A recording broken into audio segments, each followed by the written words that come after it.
Setelah kita makan korma pun meskipun 3 biji langsung seger itu. Langsung seger. Karena kan dengan puasa kadar gula itu turun. Ketika puasa kadar gula turun. Karena dengan kadar gula turun kan suka lemes. Nah, ketika makan kurma, makanya sunahkan makan yang manis itu langsung naik seger lagi.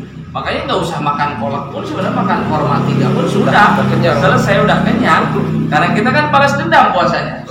Seharian nahannya. Puasanya balas dendam dari pagi sampai malam, ya sampai maghrib nahan itu. Apalagi jam 5 udah siap semua. Dilihatin kapan. Dilihatin pas makan balas dendam. Akhirnya kemerkaan, kelewatan 14. Nah itu. Jadi intinya cukup sebenarnya makan kurma 3, minum air, sudah minum air langsung sholat dulu. Yang penting menyegerakan itu nggak usah harus sampai kenyang. Menyegerakan berbuka itu tidak perlu harus kenyang. Yang penting ketika kita makan udah selesai berbuka maka sholat dulu. Karena kebanyakan harusnya ketika bulan puasa itu meningkat amal, justru kadang-kadang bulan puasa itu turun amal.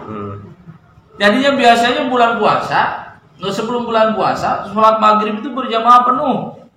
Ketika bulan puasa hilang 1 jajar, hilang 2 jajar. Harusnya bukannya nambahin amal, malah berkurang amal. Sebelum menonton video ini, jangan lupa untuk subscribe dengan menekan tombol lonceng yang ada di bawah agar tidak ketinggalan video-video kami berikutnya. Terima kasih. Bismillahirrahmanirrahim. Kitabus Syiyami dalam bab ini akan menerangkan tentang puasa. Pertama, wasyara itu wujubis syiyami, dan syarat-syarat wajibnya puasa. Salah satu asya'a itu ada 3 yang diwajibkan puasa itu kepada 3 golongan ini. Jadi selain daripada 3 golongan ini maka tidak diwajibkan puasa. Tidak wajib puasa itu bukan berarti dia tidak akan mendapatkan dosa. Tetap dia akan mendapatkan dosa apabila misalkan yang pertama yang wajib puasa itu adalah al-islamu, orang Islam yang beragama Islam, maka ini wajib melaksanakan puasa. Maka apabila orang Islam melaksanakan puasa, maka ini akan diberikan pahala oleh Allah Subhanahu wa taala. Tapi apabila umat Islam ini tidak melaksanakan puasa, maka dia akan diberikan siksaan oleh Allah Subhanahu wa taala. Maknanya yang wajib puasa itu umat Islam. Berarti selain daripada Islam itu tidak wajib puasa. Misalkan orang kafir atau selain daripada agama Islam, maka itu tidak diwajibkan puasa. Selain daripada yang beragama Islam tidak diwajibkan puasa, bukan serta-merta dia bebas daripada tanggung jawab. Oh enak dong kalau misalkan yang diwajibkan puasa saja orang Islam, tapi orang yang di luar Islam tidak wajib puasa. Berarti tidak ada kewajiban. Tetap umat Islam yang diwajibkan puasa, tapi selain daripada Islam tidak sah puasanya kecuali dia harus masuk Islam dulu. Apabila orang di luar Islam tidak berpuasa, maka di akhirat tetap dia akan mendapatkan siksa karena tidak melaksanakan perintah Allah Subhanahu wa taala. Pertama orang Islam. Berarti selain daripada Islam tidak sah puasanya. Yang kedua, wal bulugu, balik itu yang ciri balik itu kan ada 3. Pertama sempurna umur 15 tahun. Yang keduanya mimpi jima umur di laki-laki dan perempuan umur 9 tahun minimal. Yang ketiganya haid itu di perempuan. Yang sudah terkena hukum balik ini maka dia wajib melaksanakan puasa. Apabila yang sudah balik tidak melaksanakan puasa, maka hukumnya dosa. Tapi balik saja tidak cukup. Tapi wal bulugu wal aklu, balik dan mempunyai akal. Bagaimana misalkan dia balik, umurnya sudah balik, sudah 15 tahun, tapi tidak punya akal. Misalkan dia akalnya ada tapi tidak berfungsi, seperti orang gila, gitu kan? orang gila, orang yang sudah pikun, itu kan akalnya sudah tidak begitu berfungsi, maka ini tidak wajib puasa. Terus jadi yang balik dan mempunyai akal sehat. Akal sehat seperti sekarang apa namanya si ibu yang suka di sini nih ayah di bawah. Meskipun dia kan sudah balik, tapi akalnya tidak berfungsi, maka tidak diwajibkan puasa. Makanya kalau misalkan tidak mau puasa udah ikutin. Kalau nggak mau puasa berarti gila. Kalau nggak mau puasa. Terus yang ketiganya wal qudratu ala saumi, dia kuat melaksanakan puasa. Karena agama itu tidak memaksa.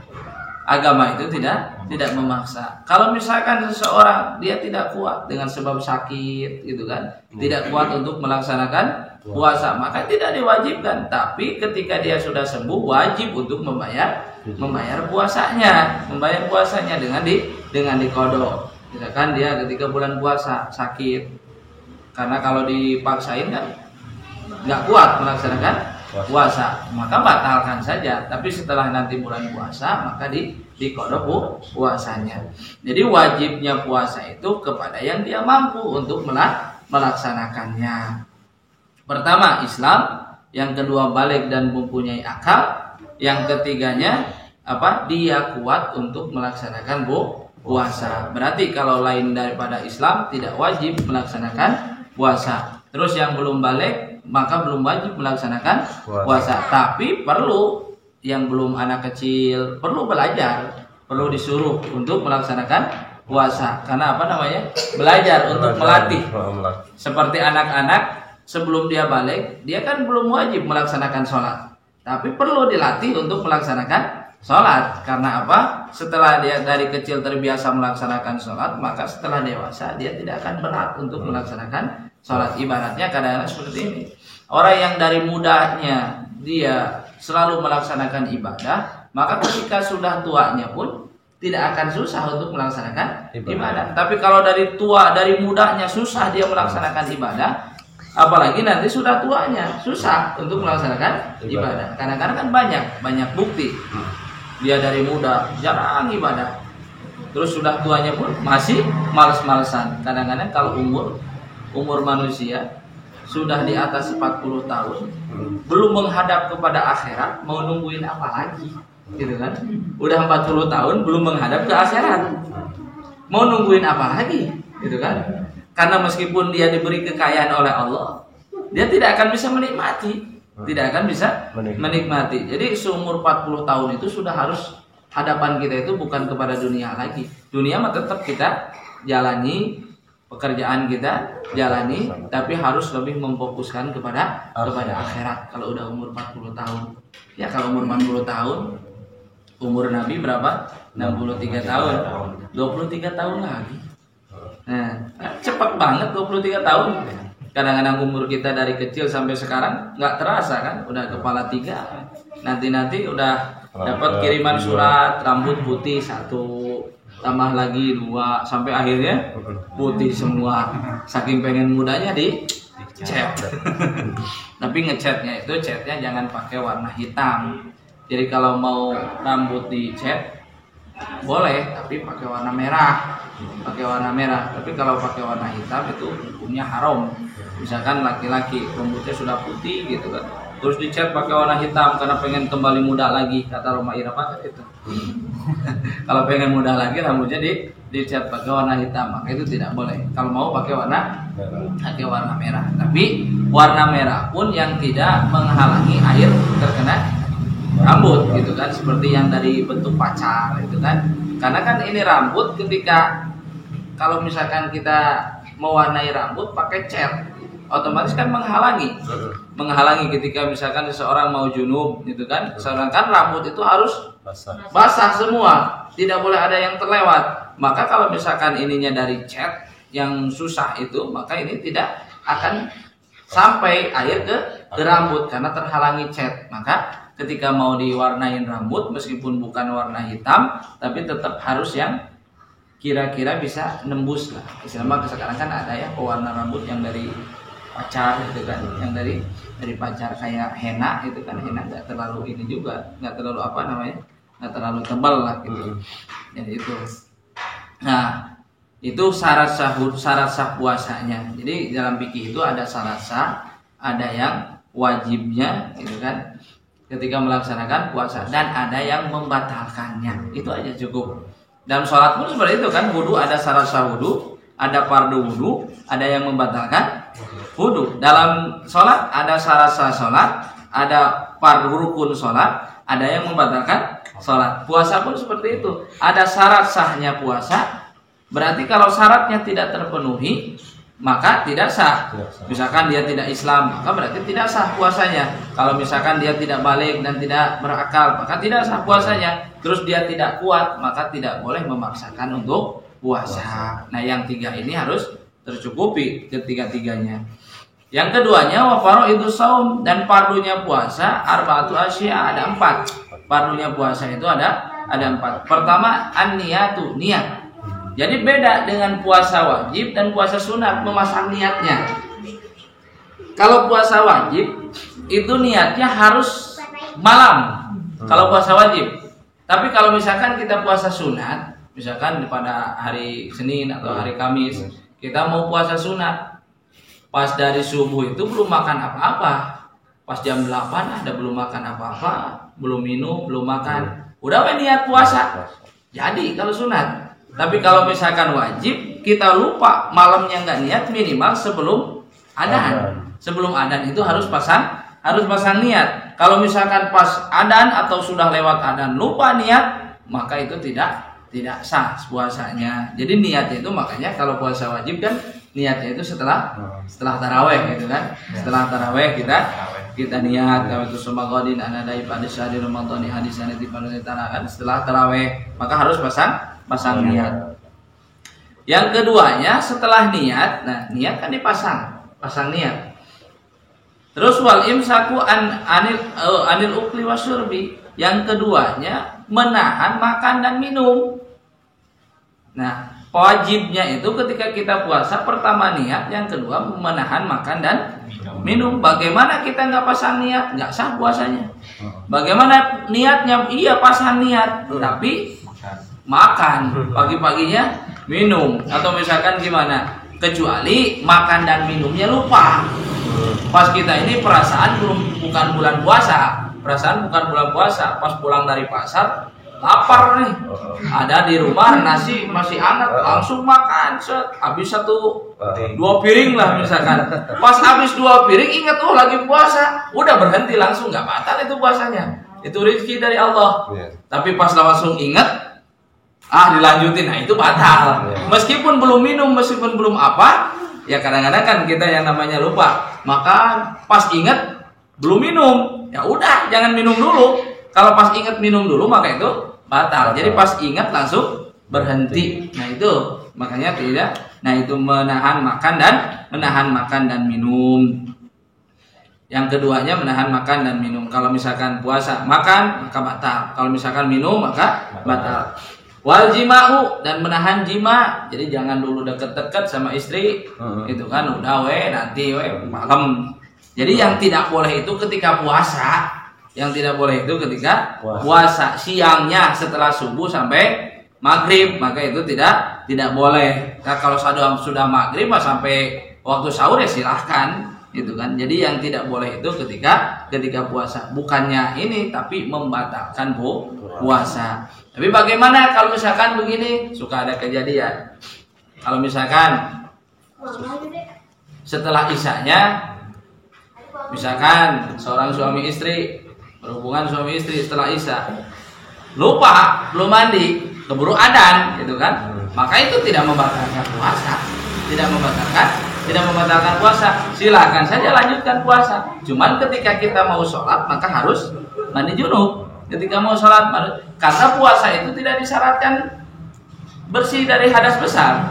Puasa itu, misalkan kadang-kadang kita sahur nih, pas sahur, inget pas subuh teh, tadi teh udah ini, malam pas itu teh pas subuh langsung inget, nah udah mandi, batal nggak puasanya? Enggak, terusin Cuman ketika kita mandinya harus menjaga perkara yang bisa membatalkan puasa. Nah itu yang susahnya.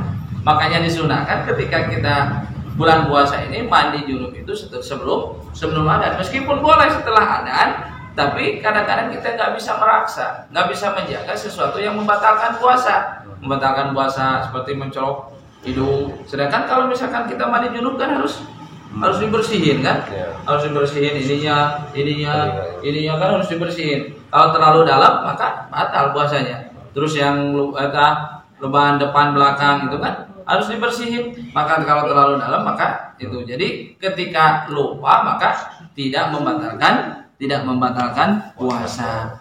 Bahkan misalkan seseorang atau seorang laki-laki ataupun perempuan mimpi jima, maka itu tidak batal puasanya. Tidak batal puasanya, tapi tetap wajib mandi. Dengan mandinya itu kita harus hati-hati, jangan sampai melakukan sesuatu yang membatalkan puasa.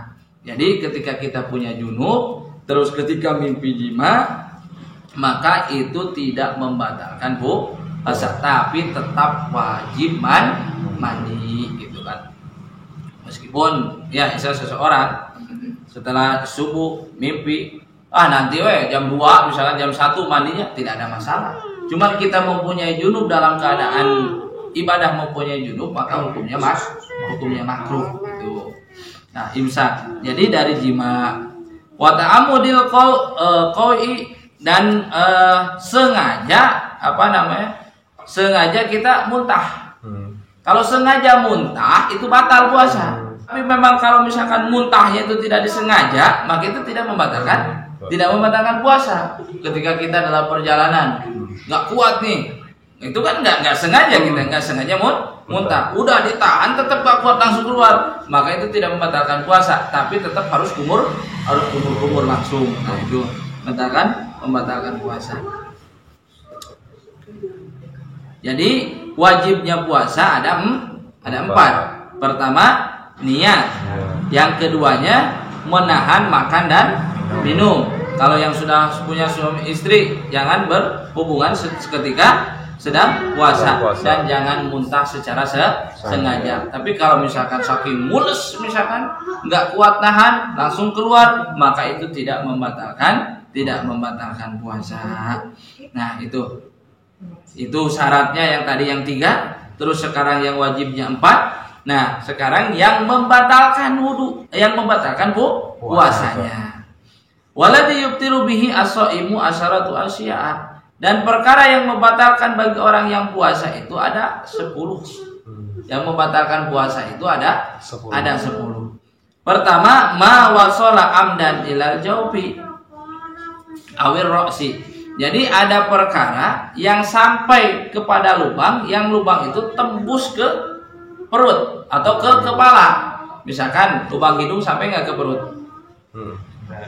Sampai. Lubang hidung sampai nggak ke kepala? Sampai. Telinga nyampe nggak ke perut? Atau nggak ke perut nyampe ke kepala lah? Nyampe kan? Ketika kita memasukkan, makanya lamun cek kolot baheula mah ngorong batal kan? Orang-orang dulu mobil batal. Memang kan ini. Ketika ada sesuatu yang lubang masuk ini, nah kalau misalkan di luar, nah ini kan ada bagian luarnya, ada bagian dalamnya. Ketika di luarnya ini misalkan gini, maka ini tidak batal. Tapi ketika dimasukin ke dalam, maka batal. Tapi dengan syarat ininya ini disengaja. Tapi kalau lupa mah enggak. Ya kirain kita ini nggak puasa karena gatal, nah langsung ini mobil misalkan seorang, maka ini tidak batal. Jadi yang disengaja memasukin ke sini, kalau misalkan ke lubang yang ini, maka ini batal. Terus kalau misalkan ke lubang dubur yang belakang, maka ketika kita buang air besar, bersih-bersihnya harus hati-hati. Jangan sampai membersihkannya itu jangan terlalu dalam. Jadi kalau terlalu dalam lewat bagian luarnya, maka ini bisa membatalkan puasa. Nah itu. Jadi ada yang masuk atau sesuatu apapun yang sampai, yang ini dari lubang itu sampai ke perut itu, misalkan dari sini. Kalau hidung ini, nah gitu kan. Terus bagaimana kalau misalkan seseorang kan zaman sekarang orang misalkan pengen puasa tapi diinfus, gitu kan? Orang pengen puasa tapi diinfus karena sakit, tapi tetap dia pengen puasa, diinfus, batal nggak puasa dengan sebab diinfus? Tidak batal. Dalam kitab Majmu disebutkan ketika seseorang puasa karena infusan ini tidak sampai ke perut, ini kan melalui darah, jadi yang dibatalkan ketika memasukkan sesuatu yang lubangnya langsung tembus, lubangnya langsung tembus ke perut, hidung kan sampai ke kepala, ke perut, telinga pun sampai, lubang belakang pun sampai ke perut. Maka ketika dimasukin atau misalkan memasukin obatnya lewat lubang yang dubur misalkan yang belakang, maka itu batal. Baru ketika seseorang diinfus ketika puasa maka tidak batal. Ketika seorang bulan puasa mau donor darah maka silakan. Mau donor darah bulan puasa kan cuma kebayang. Bulan puasa donor darah. Lulus langsung. Udah mau perut lapar, di darahnya ditarik gitu kan, maka ini akan lemas. Maka tidak membatalkan puasa tapi tetap ada efek ke badan. Maka orang sakit mah udah lah, jangan puasa karena ada rusuh, meskipun secara misalkan diinfus tidak membatalkan puasa. Jadi pertama pokoknya masukin sesuatu ke lubang yang tembus ke hidung, ngupil ini terus ini, maka itu membatalkan puasa kalau sengaja. Kalau sengaja. Tapi kalau misalkan lupa maka itu tidak membatalkan puasa. Terus wal haknatu bi ahadis sabilaini. Nah, itu yaitu memasukkan obat kan ada tahu pokoknya obat apa kalau zaman sekarang mah apa ya? Yang itu teh yang seseorang susah buang air besar tadi pakai dul kolak misalkan. Ketika puasa pakai dul kolak maka batal itu. Mau masakan obat disuntik atau misalkan pakai dul kolak, pokoknya masuk ke lubang belakang obatnya, maka itu batal puasanya. Tapi kalau obatnya masuk lewat sini, masuk diinfus di kaki, diinfus itu, maka itu tidak tervaksin. Misalkan ketika puasa kita divaksin, maka tidak batal puasa. Meskipun ada barang yang masuk ke badan, tapi kan bukan yang langsung ke perut. Kalau ini kan langsung ke perut, telinga langsung ke perut, terus enak dari lubang belakang dan langsung ke perut, maka itu batal puasanya. Meskipun kita berobat pakai dul kolak, saking mules misalkan susah, Pak Jos pakai dul kolak, maka itu batal puasanya. Terus wal qai'u, itu muntah secara sengaja. Tadi kan kalau misalkan tidak sengaja tidak batal. Tapi kalau misalkan kita muntahnya dengan secara sengaja, dimuntah-muntahin, maka ini batal puasanya. Makanya kalau kita muntah secara sengaja, udah jangan ditahan, langsung makan atau minum. Tapi wal qayyuna teh amdan, sengaja muntah. Berarti mukhalafahnya kalau muntah tidak disengaja itu tidak membatalkan puasa. Nah, walawatu amdan bil farji. Nah, ini disebut wati bil farji. Jadi disebut wati itu berhubungan suami istri lah ke lubang yang farji, maka itu batal puasa. Tapi dengan secara sengaja. Gimana kalau mimpi? Ya mimpi mah enggak ada tersadar. Misalkan ngimpi kumaha gitu nya, gimana? Maka itu tidak membatalkan puasa. Pokoknya intinya mah kalau bulan puasa mah jangan deket-deket heula lah. Intinya jaga jarak. Kalau bulan puasa mah jaga jarak gitu kan. Karena setan kan namanya ya setan mah ya setan, namanya juga setan. Apalagi pengantin baru, pengantin baru nikah pas sebelum puasa, wah kacau itu, kadang-kadang bahaya. Terus wa'il wal injalu an mubasyaratin. Nah, terus keluar mani dengan sebab bergesekan kulit meskipun tidak jima gitu kan. Meskipun dia tidak jima karena terlalu dekat dengan istri atau dengan sampai keluar mani dengan sebab bergesekan kulit, maka itu batal puasanya. Makanya jangan deket-deket dulu lah, jaga jarak, bisi bablas. Wal haidu, dan haid itu jelas kalau dengan sebab haid maka itu batal puasa. Bahkan orang yang haid itu haram melakukan puasa. Orang haid haram melakukan puasa, dan orang haid itu haram melakukan puasa, haram baca Quran, haram duduk di masjid. Kalau melewat saja silakan. Kalau misalkan tidak takut darahnya itu jatuh. Tapi kalau misalkan takut jatuh maka tidak boleh lewat. Tapi kalau misalkan diem di masjid tetap tidak boleh, haram hukumnya. Wan nipas dan orang nipas itu. Tapi yang head dan nipas itu wajib puasanya di kodok. Tapi kalau misalkan yang head dan nipas ketika meninggalkan sholat tidak wajib di kodok. Jadi orang head kadang-kadang ya ibu-ibu mah ada jarang selesai 1 bulan. Kadang-kadang pertengahan. Kadang capek keneh ketika ngodona. Capek ketika ngodok daripada ketika bulan puasanya. Kadang-kadang mendingan puasa full sebulan daripada ngodok 1 minggu. Ngodok 1 minggu tuh capek, orang-orang lagi pada makan kita puasa. Nah itu menurut lebih berat ngodok daripada puasanya. Nah orang yang head, orang yang nipas, terus wal junun dan orang yang gila, orang gila maka ini ketika dia puasanya sadar, terus apa dengan sebab apalah dia gila, maka itu batal puasanya. Waridatu dan orang yang murtad. Orang yang murtad itu tadinya Islam masuk ke kafir. Bahkan perbedaannya begitu. Ketika orang Islam, ketika orang kafir tulen dari lahir sampai 50 tahun misalkan, umur 50 tahun masuk Islam, maka ini tidak usah mengkodok sholat yang sudah terlewat.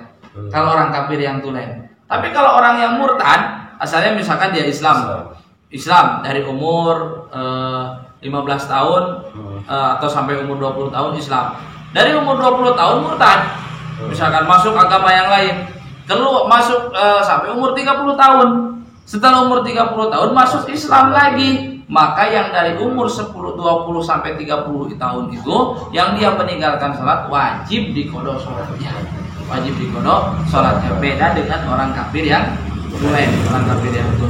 Jadi yang disebut murtad itu yang dari Islam keluar dari Islam. Tapi kalau misalkan dari agama Kristen ke Hindu, silahkan saja, itu mah tidak dihitung. Jadi yang orang boleh masuk itu ketika dia asalnya Islam, murtad, boleh 1 kali lagi balik ke Islam. Tapi setelah misalkan dia murtad lagi, maka tidak boleh balik lagi ke Islam. Cukup 1 kesempatan, gitu kan. Jadi nantinya permainan. Jadi kan ada yang kafir tulen dan ada yang orang yang murtad. Orang yang murtad itu yang tadinya Islam keluar daripada Islam. Nah itu. Jadi yang membatalkannya itu ada berapa tadi?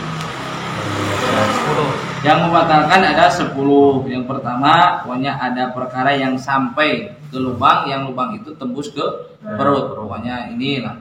Terus yang keduanya mengasukkan obat dari lubang depan atau belakang, terus muntah secara sengaja, terus berhubungan suami istri, terus keluar mani dengan sebab pergesekan kulit, terus head, nipas, gila dan murtad. Itu yang membatalkan puasanya.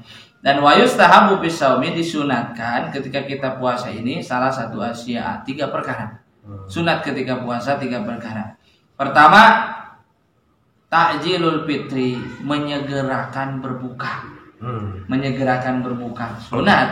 Makanya ketika kita berbuka itu pertama kalau misalkan ada kurma, antara 2 aja. Yang pertama itu kalau misalkan ada kurma, tapi kalau tidak ada kurma, air putih dulu. Yang ada kurma makanya harus tersedia. Kalau bulan puasa itu harus ada kurma minimal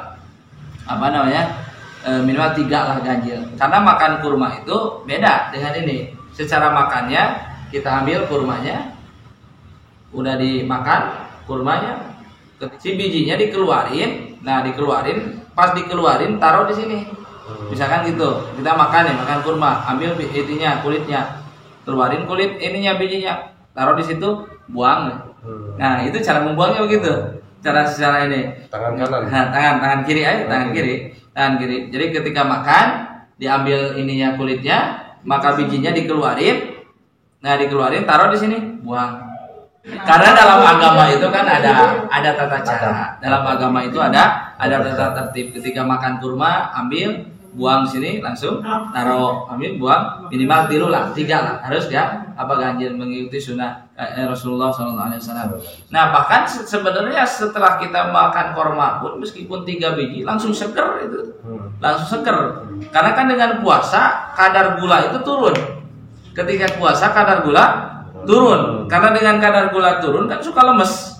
Nah ketika makan kurma, makanya sunahkan makan yang manis itu langsung naik seger lagi. Makanya nggak usah makan kolak pun, sebenarnya makan korma 3 pun sudah selesai, udah kenyang. Karena kita kan balas dendam puasanya. Seharian nahannya. Seharian. Puasanya balas dendam dari pagi sampai malam, ya sampai maghrib nahan itu. Apalagi jam 5 udah siap semua. Dilihatin kapan. Dilihatin pas makan balas dendam. Akhirnya kemerkaan, kelewatan 14. Nah itu. Jadi intinya cukup sebenarnya makan kurma 3, minum air, sudah minum air langsung sholat dulu. Yang penting menyegerakan itu nggak usah harus sampai kenyang. Menyegerakan berbuka itu tidak perlu harus kenyang. Yang penting ketika kita makan udah selesai berbuka maka sholat dulu. Karena kebanyakan harusnya ketika bulan puasa itu meningkat amal, justru kadang-kadang bulan puasa itu turun amal. Jadinya biasanya bulan puasa, sebelum bulan puasa sholat maghrib itu berjamaah penuh. Ketika bulan puasa hilang 1 jajar, hilang 2 jajar. Harusnya bukannya nambahin amal, malah berkurang amal. Bahkan yang harus sebelum sholat biasa, sebelum bulan puasa sholat awabin, maka setelah puasa pun dijaga awabinnya. Kalau orang-orang ulama itu, orang-orang dahulu makannya itu nanti setelah sholat tarawih.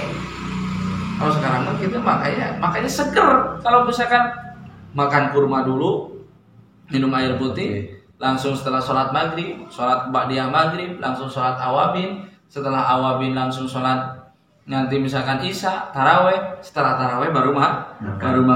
Sekarang kita kan setelah sholat maghrib langsung makan. Pas taraweh lemes dah kekenyangan. Pas bangun pun repot karena kekenyangan. Nah, menyegerakan berbuka satu, sunnah menyegerakan berbuka. Yang keduanya wa ta'khirus suhur, dan mengakhirkan sahur. Jadi sahur itu jangan terlalu malam. Karena waktu sahur itu sebenarnya setengah jam sebelum subuh. Waktu sahur itu, maka di situ ada keberkahan gitu kan. Makanya ini mas sahur jam 2. Lalu jam 8 sudah lapar lagi. Jadi minimal sahur misalkan subuhnya setengah 5. Nah, sahurnya itu jam jam 4 gitu kan. Jam 4. Jadi sampai masa cukup lah waktu untuk makan setengah jam kan. Cukup waktu untuk makan. Jadi bangunnya jangan jam 4. Bangunnya setengah 3. Sholat dulu, tahajud dulu gitu kan. Kalau ibu-ibu mah harus agak malam sedikit. Karena kan sholat tahajud dulu. Misalkan selesai jam 3, selesai itu masak, baru jam 4 makan. Nah itu harus diakhirkan. Jadi buka disegerakan, kalau misalkan sahur diakhirkan. Nah, watarkul hajri minal kalam, dan sunat kita ini meninggalkan perkataan yang sia-sia, perkataan yang tidak jelas, perkataan yang jelek-jelek lah gitu. Mubazir. Jadi karena sebenarnya seperti ini, orang berpuasa, misalnya ketika dia berpuasa ngomongin orang, puasanya tidak batal, tapi pahalanya hilang. Pahala puasa kita dikasih ke orang yang kita omongin. Makanya ketika puasa maka mendingan diem daripada ngomongin orang. Perutnya kita capek puasa, tapi pahala tidak ada. Itu yang sunatnya ada 3 ya.